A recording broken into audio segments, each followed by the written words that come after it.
Bismillahirrahmanirrahim. Assalamualaikum warahmatullahi wabarakatuh. Hai, apa kabar? Perkenalkan, saya sebagai guru bahasa Indonesia. Nama saya Ibu Siti Rahmatun Alia. Biasanya saya dipanggil dengan Ibu Alia. Di sini saya akan menerangkan atau kita belajar bersama tentang bab 1, yaitu teks deskripsi. Langsung saja ya. Pengertian dari teks deskripsi. Ini ada teks deskripsi. Sebelumnya kalian sudah pernah kenal atau sudah pernah tahu apa itu teks deskripsi? Kalau dulu kalian sebelum masuk SMP itu biasanya ada teks yang menyebutkan ciri-ciri objek, ciri-ciri manusia atau ciri-ciri hewan dan lain-lain. Nah, ciri-ciri tersebut bisa dikatakan dengan teks deskripsi. Nah, saya mempunyai pengertian dari teks deskripsi. Pengertian dari teks deskripsi adalah teks yang menggambarkan suatu objek, tempat, manusia, hewan, suasana, atau hal. Nah, teks yang digambarkan itu biasanya berupa ciri-ciri suatu objek tersebut. Bisa bau, bisa sifat, suara, atau tekstur suatu objek tersebut. Nah, gini, intinya teks deskripsi itu menggambarkan suatu objek, ya, menggambarkan suatu objek. Jadi misalkan kalau saya menggambarkan suatu objek, bukan objeknya digambar di papan tulis, bukan, tapi berangan-angan. Misalnya saya mempunyai contoh ciri-ciri bunga melati. Bunga melati tersebut mempunyai warna putih, kelopaknya ada 7, tangkainya panjang. Nah, kalian kan bisa membayangkan kan bagaimana bunga melati tersebut. Nah, itu adalah gambaran. Teks deskripsi yaitu menggambarkan suatu objek. Nah, di dalamnya pasti ada ciri-cirinya. Gitu ya. Lanjut. Nah, di dalam teks deskripsi itu ada tujuan teks deskripsi. Apa sih tujuannya? Tujuannya yaitu agar pembaca seakan-akan dapat melihat, mendengar, mengalami apa yang dideskripsikan oleh penulis tanpa menghadirkan suatu objek tersebut. Gini, tadi saya sudah mencontohkan bunga melati. Jadi, kalau saya mendeskripsikan bunga melati, ciri-cirinya putih, kelopaknya ada 7, baunya harum, itu kan sudah deskripsi, ya kan? Walaupun sudah saya mendeskripsikan dan menggambarkan bunga melati tersebut, kalian itu sudah paham tanpa saya hadirkan bunga melati di depan kalian. Ya, paham ya? Jadi intinya, tujuan teks deskripsi yaitu pembaca itu seakan-akan bisa merasakan, bisa melihat tanpa menghadirkan objek tersebut, gitu. Nah, selanjutnya ada struktur teks deskripsi. Nah, ini yang paling penting. Di dalam teks itu pasti ada struktur. Nah, struktur sendiri itu artinya apa? Struktur itu artinya susunan. Jadi, kalau di dalam teks itu ada susunannya. Di dalam teks terdapat beberapa paragraf. Lah, itu susunannya, strukturnya terdiri dari 2 jenis. Ini ada identifikasi dan deskripsi bagian. Perhatikan ya. Kalau yang identifikasi itu pasti ada di paragraf pertama. Nah, di paragraf pertama itu isinya apa? Isinya adalah gambaran umum dari suatu objek tersebut, pengertian atau penjelasan dari objek tersebut. Di paragraf pertama itu pasti menjelaskan tentang gambaran umum. Tadi saya mencontohkan bunga melati, berarti di dalam paragraf pertama saya mencantumkan bunga melati terdapat di suatu daerah yang tropis. Bunga melati berasal dari Sri Lanka. Biasanya bunga melati disebut dengan puspa bangsa. Nah, itu gambaran umum, cukup ya seperti itu. Itu satu paragraf diidentifikasi. Kemudian di struktur yang kedua yaitu deskripsi bagian. Nah, yang deskripsi bagian ini mendeskripsikan suatu sifat, ciri-ciri, tekstur, sifat, atau bau, atau kenampakan, dan lain-lain dari objek tersebut. Nah, yang di bagian kedua ini sudah ciri-cirinya bunga melati tersebut, yang tadi saya sebutkan ya. Kalau ada cirinya, sebutkan semua, teksturnya bagaimana, sifatnya bagaimana, baunya bagaimana, kalau misalkan diletakkan di pot, kenampakannya bagaimana, dan lain-lain. Ini ada catatan, pada teks deskripsi bagian biasanya juga dilengkapi dengan simpulan dari penjelasan umum. Jadi, dalam struktur teks deskripsi ini, tidak harus ada 2 paragraf, boleh 3, boleh 4, dan lain-lain, boleh sebanyak-banyaknya. Yang terpenting, yang paragraf pertama itu yaitu strukturnya, yaitu identifikasi, dan yang kedua yaitu deskripsi bagian, dan ketiga, yang keempat lainnya pasti ikut deskripsi bagian, gitu ya. Bisa dipahami? Ya. Selanjutnya, nah ini saya contohkan tadi ya, contoh teks deskripsi. Saya mempunyai judul bunga melati. Kalau misalkan nanti ada gambarnya, ini malah lebih gampang untuk mendeskripsikannya, ya kan? Di sini saya mempunyai contoh bunga melati. Yang paragraf pertama, hampir semua orang mengenal bunga ini. Bunga melati merupakan jenis bunga yang banyak orang kenal karena harumnya. Melati putih atau Jasminus sambac adalah spesies melati yang berasal dari Asia Selatan. Sampai paragraf 1 selesai. Nah, ini kan masih gambaran umumnya saja. Kita masuk ke paragraf kedua, yaitu deskripsi bagian. Deskripsi bagian ini sudah menyebutkan ciri-cirinya. Bunga melati berwarna putih, bentuk mahkotanya sedikit lonjong dan kecil, mungil. Nah, ini sudah deskripsi bagian. Ini ada paragraf ketiga juga, yaitu daun bunga melati berbentuk oval atau bundar telur. Nah, sampai selesai ini bisa juga dikatakan deskripsi bagian. Bisa dipahami ya? Gampang kan? Kalau ini yang contohnya bunga melati. Kalau yang ini saya mempunyai contoh sebuah tempat atau gedung sekolah baruku. Nah, ini contoh teks deskripsi sebuah bangunan. Saya mempunyai contoh sekolah baruku. Ini. Yang pertama, identifikasi. Paragraf pertama jelas ini yang pengertian umumnya ya. Aku melanjutkan sekolah SMP di Jombang. Sekolah baruku terletak di barat Sungai Berantas. Sampai selesai ini masih gambaran umum. Kemudian, untuk yang paragraf kedua, ini sudah menceritakan atau menyebutkan ciri-ciri warna sekolah ya. Warna gedung sekolahnya. Gedung sekolah baruku megah dan asri. Bangunannya kokoh menjulang tinggi, cat gedungnya bernuansa cerah, dan seterusnya sampai selesai. Ini juga ada paragraf ketiga, yaitu sekolahku memang sekolah idaman setiap siswa dan masyarakat, dan sampai selesai. Ini biasanya bisa diperkuat dengan simpulan dari paragraf sebelumnya. Gampang kan? Nah, di dalam teks deskripsi itu pasti ada kebahasaan. Kebahasaan pada teks deskripsi ini sangat gampang sekali ya. Kata sifat yang pertama. Kata sifat. Kalau kalian mendengar kata sifat pasti sudah tahu dong sifat. Sifat itu kalau misalnya dimiliki seseorang itu biasanya karakter. Nah, itu yang paling gampang ingatannya. Kalau sifat itu dipakai untuk mengungkapkan sifat seseorang, hewan, dan benda. Biasanya ditandai dengan imbuhan kata sangat, paling, ter, cukup, dan agak. Ya. Saya mempunyai contoh. Anak itu paling rajin di kelas. Nah, kata sifatnya di sini berarti yaitu rajin. Nah, rajin ini dimiliki oleh seorang anak itu.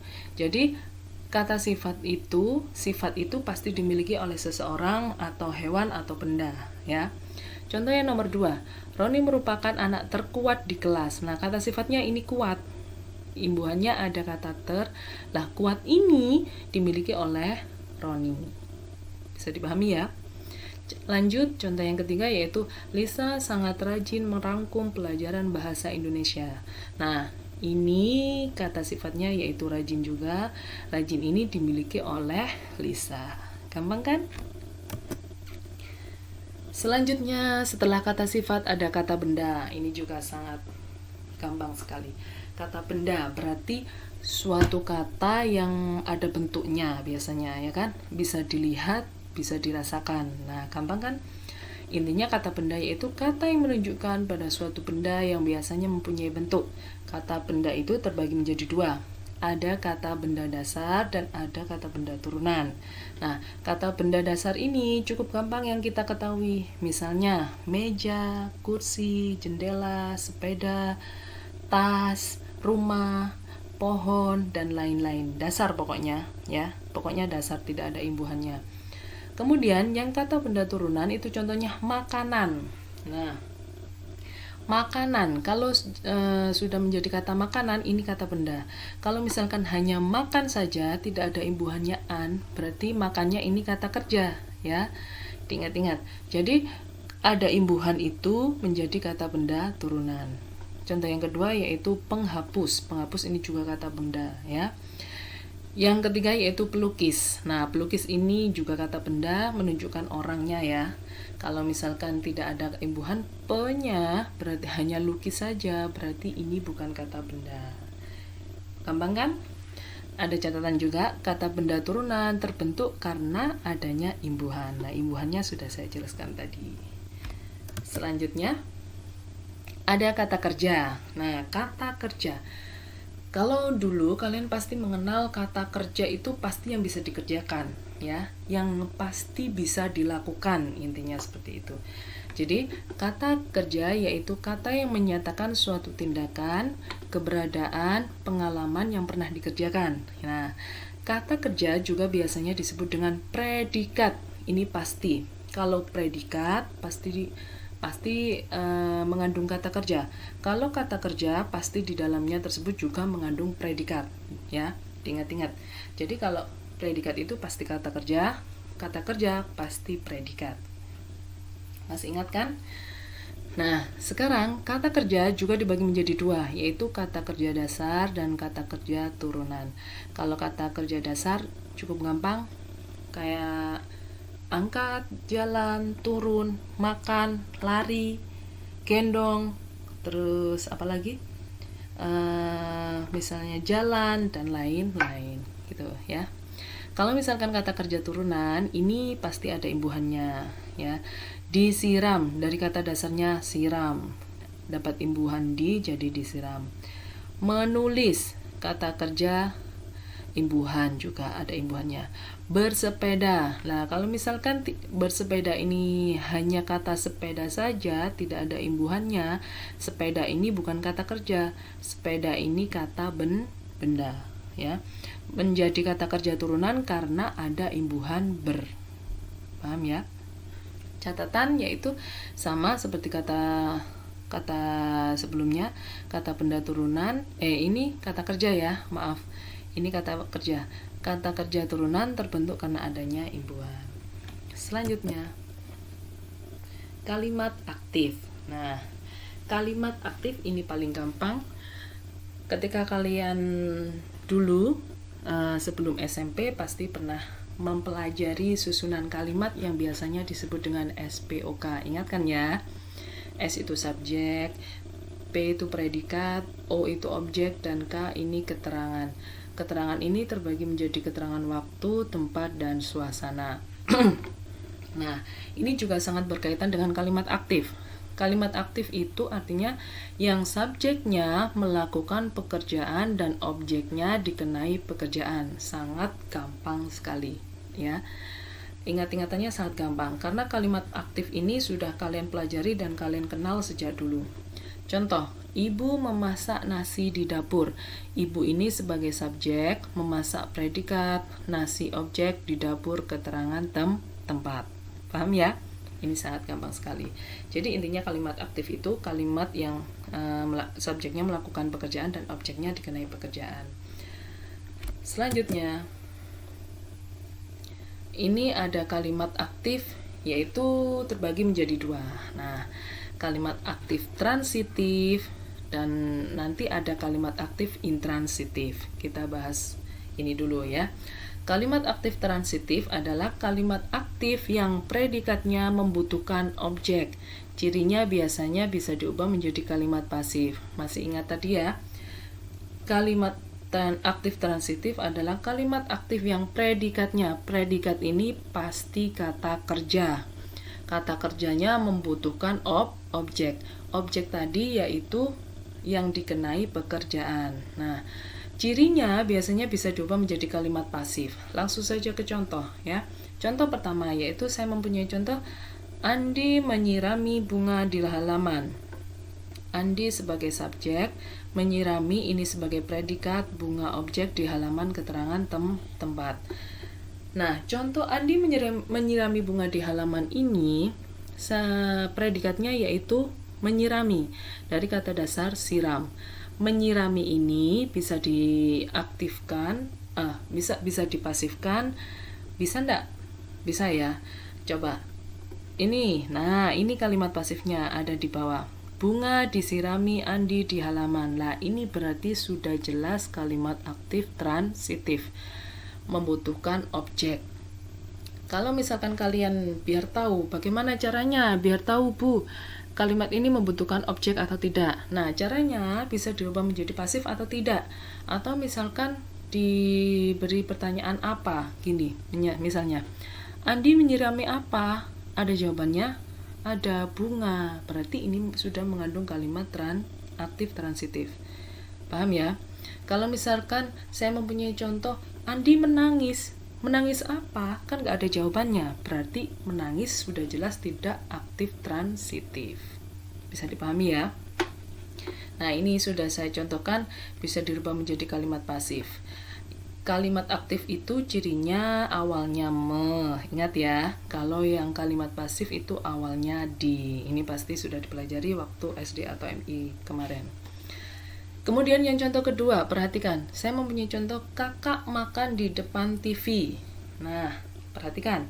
Kakak makan di depan TV. Kakak sebagai subjek, makan predikat di depan TV, keterangan tempat. Bu, kok tidak ada objeknya? Berarti ini bukan aktif transitif dong. Nah, kita lihat dulu, makan bisa makan walaupun tidak saya cantumkan objeknya, tapi predikat atau kata kerja makan ini membutuhkan objek. Coba kalian angan-angan seperti ini. Kakak makan apa? Ada jawabannya? Bisa dijawab kan? Nah, kakak makan nasi. Lah, ini berarti tetap membutuhkan objek. Walaupun di dalam kalimat ini tidak saya cantumkan objeknya, tapi kata makan ini merupakan kata kerja atau predikat aktif transitif. Bisa dipahami ya? Jadi gini, kalau misalkan kamu bagaimana caranya mengetahui kalau kata ini aktif transitif atau bukan? Kata tersebut bisa menggunakan kata pertanyaan apa. Misalnya ini kayak tadi, saya contohkan. Kakak makan apa? Nasi. Berarti sudah bisa pasifkan kan? Nasi dimakan oleh kakak. Nah, ini sudah jelas bisa dirubah menjadi kalimat pasif, berarti masuk aktif transitif. Ingat ya. Jadi dilihat predikatnya, kata kerjanya terlebih dahulu agar kalian bisa mengetahui mana yang aktif transitif atau bukan. Selanjutnya, nah, ini ada aktif intransitif. Kalau tadi yang aktif transitif, kalimat yang predikatnya membutuhkan objek dan bisa dirubah menjadi kalimat pasif kalau yang transitif. Nah, sekarang kalau yang aktif intransitif itu kalimat aktif yang predikatnya tidak membutuhkan objek. Cirinya biasanya tidak bisa dirubah menjadi pasif. Kebalikannya tadi ya, kalau yang tadi membutuhkan objek, kalau yang ini tidak membutuhkan objek. Contohnya, adik berdiri di depan pintu. Nah, berdiri ini, kalau misalkan saya angan-angan dengan pertanyaan apa? Berdiri apa? Ada jawabannya? Jelas tidak ya, masa ada berdiri apa? Tidak ada. Kalau dirubah menjadi kalimat pasif, bisa enggak? Berdiri adik di depan pintu, kan nggak bisa, nggak ada. Ya, ini sudah jelas berarti masuk aktif intransitif. Paham ya? Kalau yang kedua, contohnya, kakak menangis di kamar. Nah, menangis ini diangan-angan pakai pertanyaan apa? Menangis apa? Ada jawabannya enggak? Enggak kan? Nah, tidak bisa dirubah menjadi kalimat pasif juga.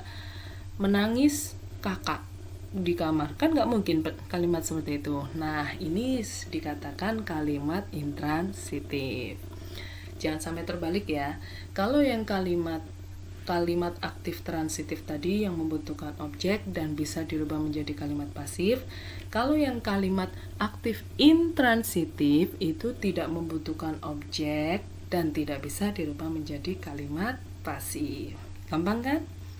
Nah, sekian dari saya bab 1 sampai di sini dulu. Nanti kita lanjut ke materi selanjutnya. Terima kasih. Wassalamualaikum warahmatullahi wabarakatuh.